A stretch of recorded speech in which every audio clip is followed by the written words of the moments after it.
محترم سامعین، الله جل جلاله مو سره زما په کامل ایمان باندې استقامت او خوشحالي بار بار نصیب وګرځو. نن به مونږ د پحمیدین کورس نه د روجې په باره کې چې زمونږ کومه موضوع ده دا به بیانو چې کله انسان روجه ونیسي نو د روجې خپل قسمونه دي او بل داره په روجه کې بیا څه پکار دي. مونږ له کوم یو عمل داسې پکار دی چې زمونږ دا روجه محفوظ شي او زمونږ دا روجه په ځای باندې شي.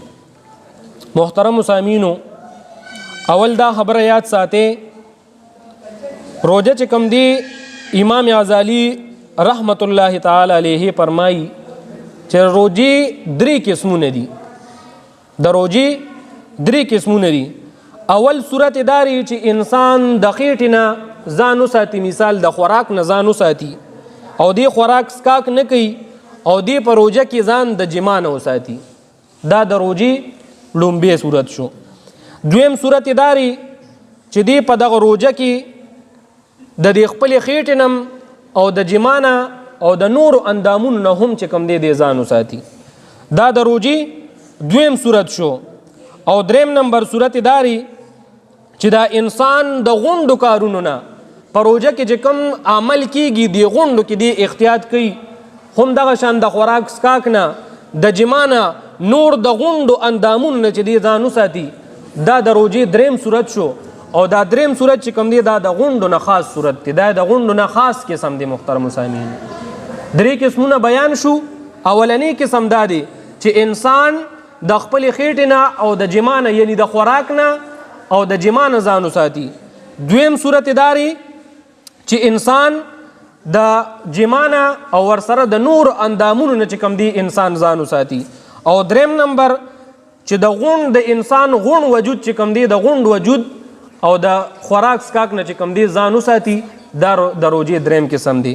محترم سامعینو، اوس هر یو انسان ته پکار دی چې په دې قسمونو کې ځان راولي او ځان دغه شان وساتي چې زما دا روجه خراب نشي.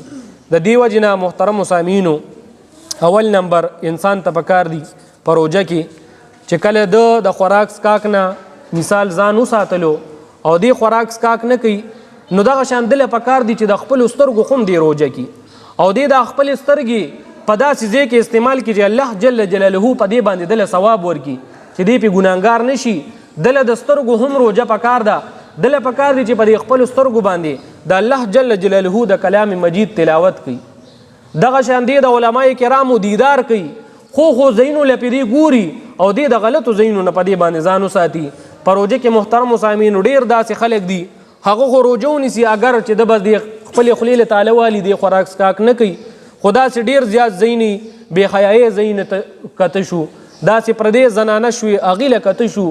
نور داسې اکثر خلک په موبایل کې موبایل ګوري استعمالي نو خامخا نیټ چې ګوري نو که ته نم غواړي روجې ته وایې چې یاره زه دا شیزونه نه ګورم خو مخې له راشي نو انسان پې ځان له روجه خرابه کي.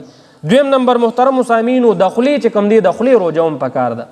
د خولې روجه هم موږ څنګه نیسو؟ د خولې روجه موږ له داسې پکار دی محترم سامعینو چې موږ د هر قسمه غیبت د دروغو نه ځان وساتو. اوس یو انسان خو روجه ونیسي خو دغه انسان غونډه رس د خلکو غیبت کوي، پردي غیبتونه کوي، دروغ په دې خوله باندې وي، غونډه رس په دې باندې لګي. محترم سامعین، د دې وجې نه مونږ او تاسو ته پکار دی چې د خولې هم روجه کو. یاره د خولې روجه به څنګه نیسو؟ د خولې روجه زمونږ او ستاسو داسې ده چې کله انسان اراده وکړي او نیت دی د روجې وکړي.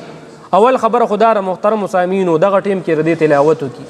د تلاوت نه پس خامخا د مونځ یقینا چې د مونځ ټیم یې دی خپل مونځ ادا کړي، د مونځ نه پس دی بیا تلاوت وکړي، د هغې نه پس دی آرام وکړي، خوب دیو کې ډېر ځان د غیبت نه وساتي، د چغلې نه ځان وساتي، د دروغو نه ځان وساتي. دغه انسان دا روجه چې کوم دی دا محفوظ شو. محترم سامعینو، دغه شان د لاس او خپو هم روجه پکار ده چې مونږ او تاسو د خپل لاس او د خپې چې کوم دی په داسې ځای کې استعمال کو چې زمونږ دا روجه محفوظ شي او دا په صحیح طریقې سره مونږ ونیسو. داسې نه ده چې مونږ په دوی روجه کې الټه ځان ګناهګار کو. دغه شان د لاس او خپو روجه چې کوم دی محترم سامعینو کوشش کوئ چې دا لاسونه داسې ځای کې استعمال کو چې الله جل جلاله زمونږ نه راضي شي. په قرآن په دې لاس باندې قرآن مجید راواله، په دغه لاس باندې د یو یتیم په سر باندې لاس راکاږه، په دغه خپو باندې داسې روجه که چې د الله جل جلاله کور ته پېځه. د دې وجې نه محترم سامعینو مونږ او تاسو ته پکار دي چې روژه مونږ نیولې ده نو د دې خیال هم ساتل مونږ له پکار دي ځکه داسې نه ده چې صرف مونږ د خولې روژه کو او نور صرف خېټې خولې له مطالعه والي او خوراک سکاک نه کو او د نورو خبرو خیال نه ساتو نو برای کرم کوشش کوئ دا چند یو څو ورځې داسې یو میاشت محترمو سامعینو په دې کې مونږ له ښه عمل پکار دی خامخا مونږ روجي نیسو نو چې د دې خیال هم ساتو او دا کمې خبرې چې مونږ